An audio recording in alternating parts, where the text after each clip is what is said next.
Hello Matt, it is Thursday, January 21st.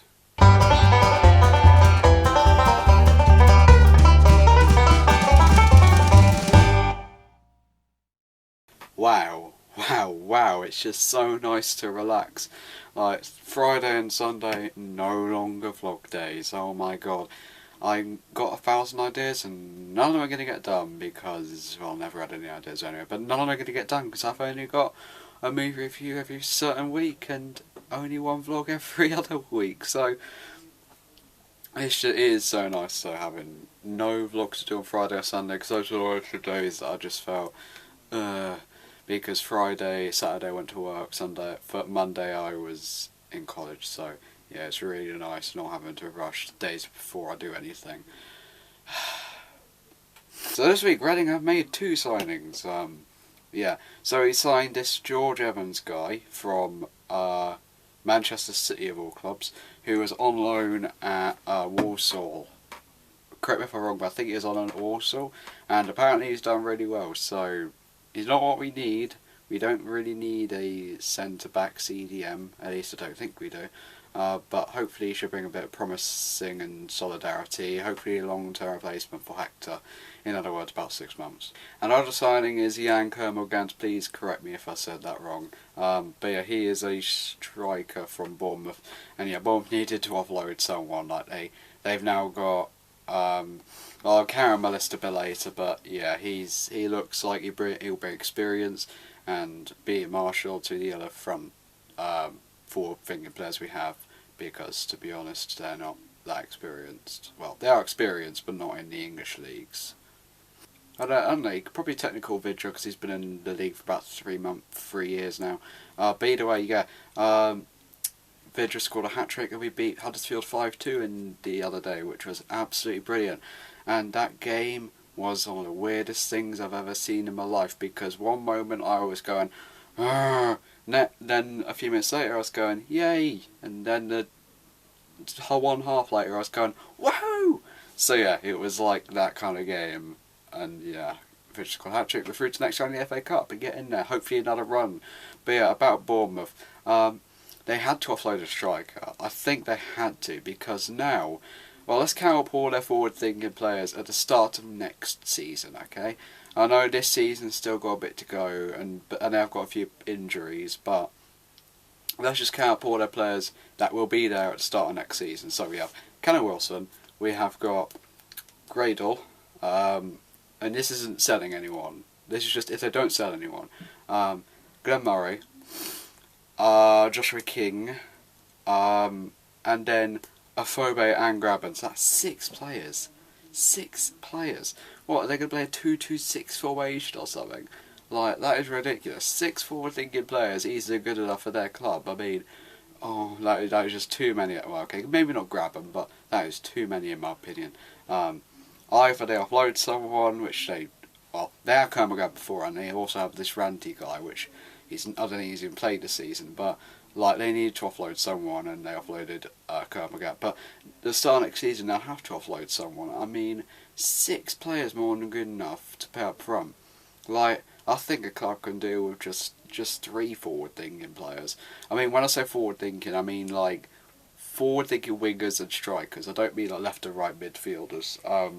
But yeah, they need to offload a forward-thinking player at start next season, because 6 players is just way too many. A club could get away with 3, 4 is probably, in my opinion, the maximum. And yeah, even some clubs even have 2. And in cases like Reading, you only have 1.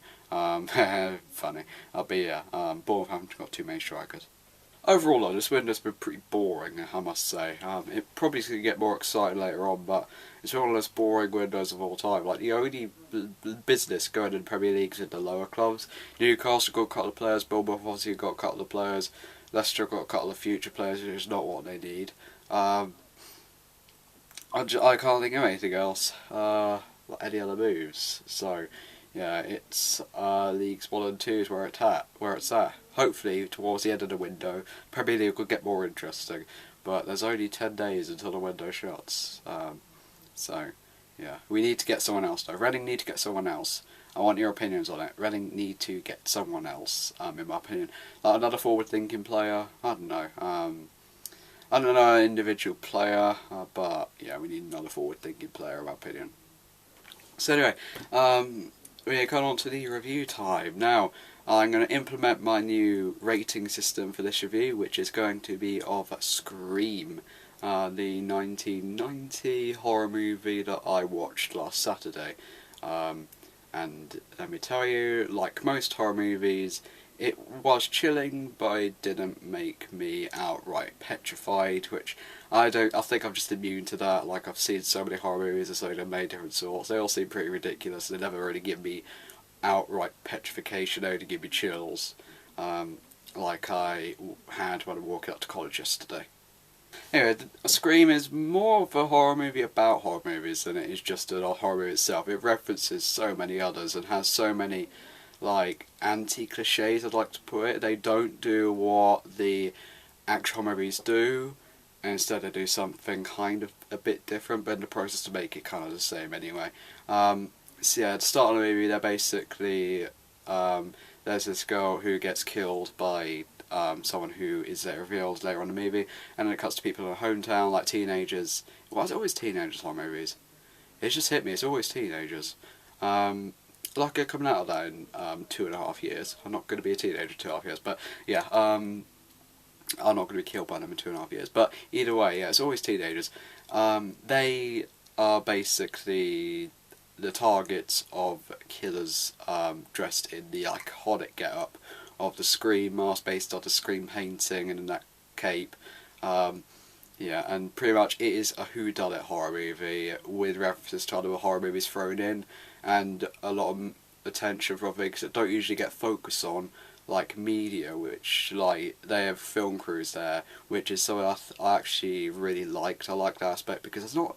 You think with a killer going around, Jack the Ripper style, the news companies would kind of get involved in other horror movies, and this one they tackle that, and that is one of the good elements of it not being like every other horror movie, because it, like, news companies are there and actually play quite a big role in the movie, all in all. Okay, so the main character has actually got a previous experience with the killers because her mother died like a year before when the stories take place. She's killed by the same people that killed the girl at the start of the movie, and she's pretty much like their main target. And yeah, she's okay. Most horror movie girls pretty much the same. They're kind of interesting, kind of okay, not brilliant, but not that bad either. She basically, like every other horror movie girl, has friends around her who are, their characters not that amazing. Yeah. So, yeah, not very interesting. The pretty much all the characters in the movie are kind of like forgettable. Don't remember their names. So yeah, pretty much the whole story is about the whodunit, and there are several suspects on your list. Like, I think throughout the whole movie, I probably had about 5 names on my list of who was the killer, and it tried to basically make it seem that they said it would be the least predictable one, but in the process it kind of ended up being the most predictable.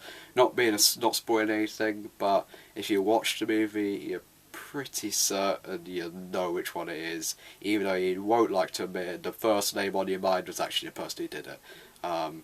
So yeah, it was kind of a cop-out in that respect.